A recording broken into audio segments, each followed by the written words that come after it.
Andrés, buenas tardes. ¿Cómo estás, Germán? ¿Cómo Buenas estás vos? tardes. ¿Todo bien? Bueno, una semana movida políticamente en Tucumán. Digamos que a Jaldo le fueron bien las cosas esta semana. Arrancó con la fiesta de la independencia. Le fue bien la cantidad de gente que fue al evento, después en la Casa Histórica. La visita del presidente, y en esto, digamos que logró una paz cuando Buenos Aires pensaba que la primera aparición de Fernández podría ser complicada. Y no fue complicada, le salió bien. Después se reúne con los radicales, le va bien, los radicales están... En realidad no los radicales. La gente de Alfaro está enfurecida con Roberto Sánchez. ¿Por qué Roberto Sánchez fue a esa reunión? Seguramente esto va a ahondar más la grieta en Cambiemos en Tucumán. Va a ser mucho más difícil una unidad. De la forma que le están tratando a Sánchez ahora. Y terminó la semana con el ranking que da a conocer Clarín sobre los gobernadores en la provincia y está en 8º lugar. Una semana redondita. Pero la economía tiene otros números. ¿Cómo le va? ¿Cómo están ustedes? Buenas tardes. Vamos a hablar de economía. ¿Qué tal, Severito Casarijano? ¿Qué tal, Germán? Exacto, tan joven, soy ya un viejo conocedor de la economía. ¿Cómo te va, María José? Gracias por invitarme, un placer. Gracias a vos. ¿Qué tal? ¿Cómo te va? Bien, Germán. Luciano. Muchas gracias por la invitación. Contame un poco de tu vida. Vos sos tucumana, contame un poco de tu vida. Soy tucumana, estudié Economía en la Universidad Nacional de ¿El Tucumán. primario? Acá lo hice en el San Javier y el secundario también en el Colegio San Javier de Yerbabuena. Y después, ¿Sos de Yerbabuena? Soy de Yerbabuena y después migré para San Miguel de Tucumán.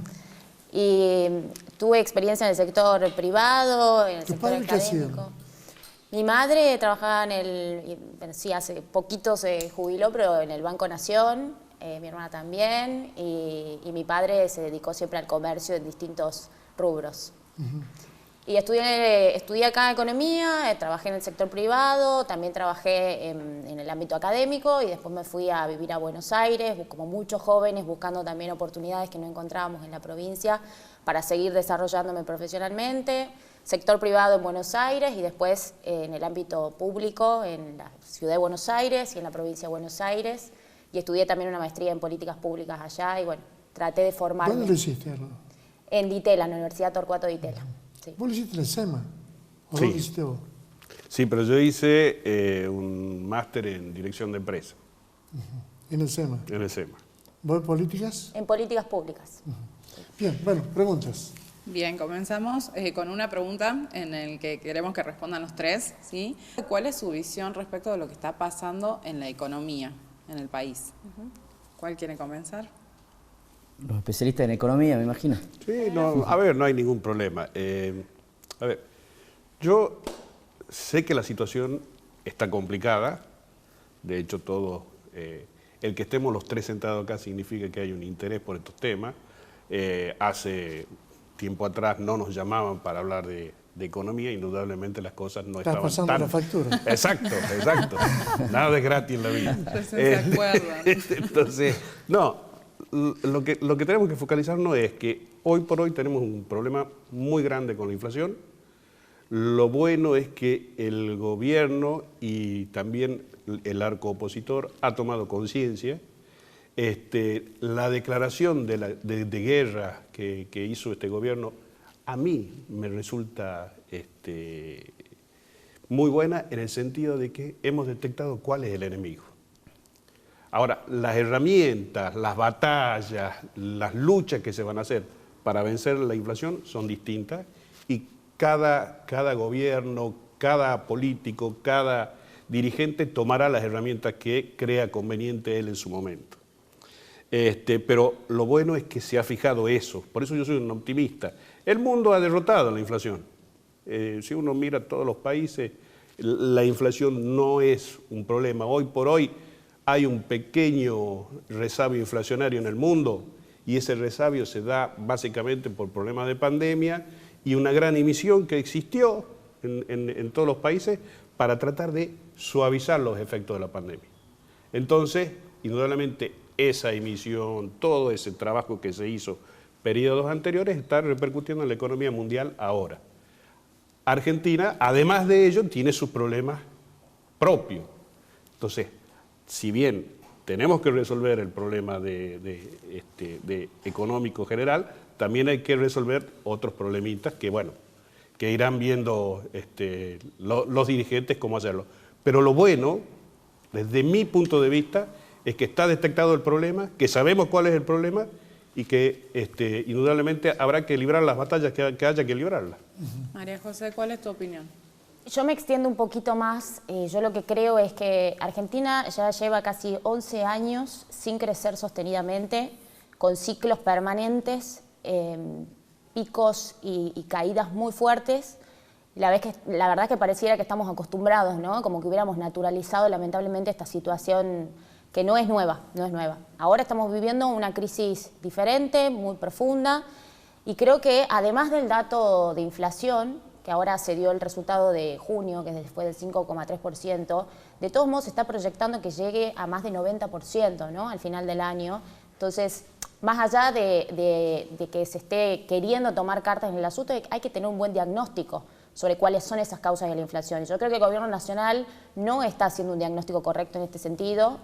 Desde mi punto de vista, la inflación es un fenómeno monetario, como bien explicaba Severo, en el mundo, producto de la pandemia, por la emisión, se generó también. Ahora, en Argentina tenemos un problema estructural y que viene ya hace demasiado tiempo y que tiene que ver con que esa emisión está asociada a un déficit fiscal producto de un gasto público desmedido, de un gobierno que ha ido creciendo y que continúa creciendo, un Estado que ha ido creciendo y que eso repercute, por supuesto, también en la carga impositiva, además de los efectos inflacionarios que tenemos sobre el sector privado, ¿no?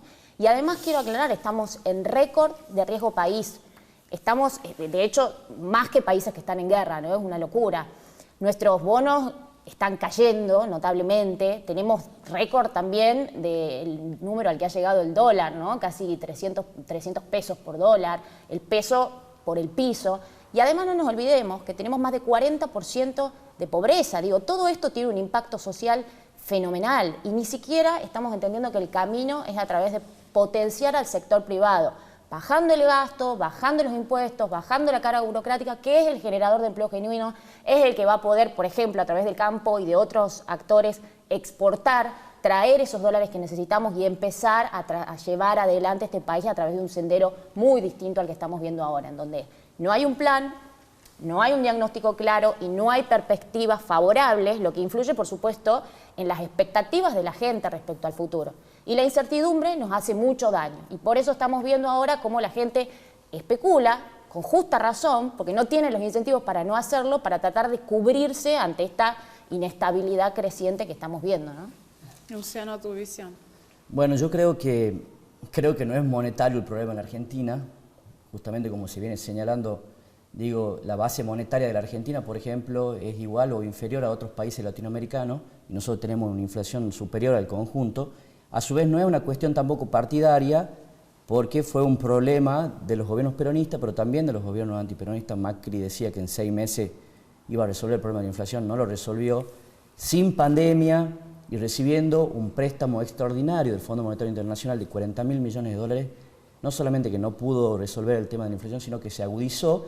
Y sobre todas las cosas también se planchó la economía, o sea, se bajó el crecimiento de la economía, que algo que hay que decirlo también, el crecimiento de la economía en la Argentina, el interanual, arriba del 5% de la economía, no redundó en una mejor calidad de vida de los argentinos y de las argentinas, porque me parece que la inflación, este gran impuesto a los sectores consumidores en general, está causada básicamente por la fuerte concentración que tiene la economía y la extranjerización. De las principales 500 empresas en Argentina, 350 son extranjeras. O sea, eso significa que no tenemos en nuestras manos, en los argentinos y argentinas, la soberanía para poder definir el rumbo económico de la Argentina. Entonces creo yo que el Estado, por supuesto, tiene que intervenir con mayor fuerza para desarrollar las economías regionales. Nosotros tenemos en Tucumán el ejemplo claro de la leche, la COTAM, la tercera cuenca láctea en Argentina. Yo vengo de la rama de la producción agropecuaria, trabajé muchos años en el campo y mis estudios secundarios y mis universitarios también incompletos en quinto año de agronomía, así que le mando un saludo a los profes si me están viendo, que vamos a terminar de rendir. Pero tiene que ver con, básicamente, también un problema de falta de federalismo en la Argentina. El desarrollo de las economías regionales, la autonomía, eso se vio reflejado, por ejemplo, en la pandemia, ¿no? Se cerraron las fronteras interprovinciales y en Tucumán nos dimos cuenta que no producimos prácticamente ni el 20% de los alimentos que consumimos. Y particularmente los procesados, los lácteos, que es el ejemplo que siempre utilizamos, es un ejemplo muy puntual y gráfico que grafica la situación de las economías regionales, ¿no? La leche sale de Tranca, del sur de Salta, del norte de Tucumán, para ir a Santa Fe, a Buenos Aires, y vuelve industrializada con unos costos muy elevados, muy altos. Entonces, este proceso me parece que también tiene que ver con la falta de una inversión pública estratégica en el desarrollo de nuestras economías regionales y sobre todo las cosas en algunos sectores estratégicos como el energético, que los dejamos en manos de extranjeros, ¿no? Y que necesitan toda esa ganancia en dólares girar afuera del país, y eso se hace en dólares. Y hay un requerimiento y genera una presión inflacionaria, que es la presión del dólar. Hace muy poquito, el día miércoles, hubo en la Argentina un lockout patronal de la agropecuaria, del campo, que no hay que decir el campo, porque el campo tiene segmentos. Acá en Tucumán tenemos más de 6.000 pequeños productores de caña de azúcar, minifundistas, que tienen entre 5 y 10 hectáreas de caña de azúcar, y también forman parte del campo y necesitan un conjunto de políticas muy diferente que los sectores que están vinculados al agronegocio y a la exportación, que han pedido el día miércoles, piden que se acorte la brecha cambiaria entre el dólar blue y el dólar oficial, porque ellos, por supuesto, liquidan sus retenciones en el dólar oficial, y eso significaría más inflación en un momento muy difícil del país, que coincido que eso deviene también en una situación social crítica, y te lo digo yo que soy responsable de uno de los movimientos sociales más grandes de la provincia de Tucumán, y que nosotros tenemos la responsabilidad política y social de mantener el equilibrio para que esto no estalle. Bien, ¿querés aclarar algo? No, a ver, coincido en algunos puntos, por ejemplo, que la inflación le pega a los que menos tienen, a la sociedad en su conjunto. No coincido en el diagnóstico claramente, y acá hemos visto también que el gobierno nacional sale a buscar como responsables, no al propio gobierno, que además usa de caja al Banco Central, sino a los especuladores maliciosos, al sector privado, a los empresarios. Digo, quiero aclarar ese punto porque me parecía que no lo había dicho y me parece importante. Coincido en que las economías regionales hay que potenciarlas y que el Estado tiene un rol respecto a la infraestructura productiva, pero también respecto a la estabilidad macroeconómica en general, ¿no? Quería aclararlo porque me parecía... Severito, ¿querés aclarar algo? Simplemente decir que el proceso que Argentina está llevando adelante ahora, con la nueva ministra, vamos a ver si es que realmente ella logra cumplir lo que está diciendo. Ella es una convencida del sector público en el sentido de el equilibrio fiscal. Creo que eso es importante. Creo que es un muy buen rumbo si es que logramos corregir los desvíos que tiene el sector público. De hecho, uno de los mejores periodos, junto con el periodo histórico de Domingo Cavallo, con el periodo que tuvo en su momento la generación del 80 y demás, el periodo en el cual el gobierno de Néstor Kirchner tenía un equilibrio y tenía en realidad superávit gemelo en las cuentas corrientes y superávit en el sector público, ese momento también hubo una gran estabilidad en la República Argentina. Entonces, digamos, son cosas que hay que rescatar y que hay que tratar de volver a aplicarlas porque han dado resultados, han sido buenas y han sido efectivas. Entonces, digamos, sería muy bueno y muy interesante volver a aplicar esas cosas. Vamos a hacer una pausa, por favor. Vamos a una pausa, unos minutos y ya volvemos.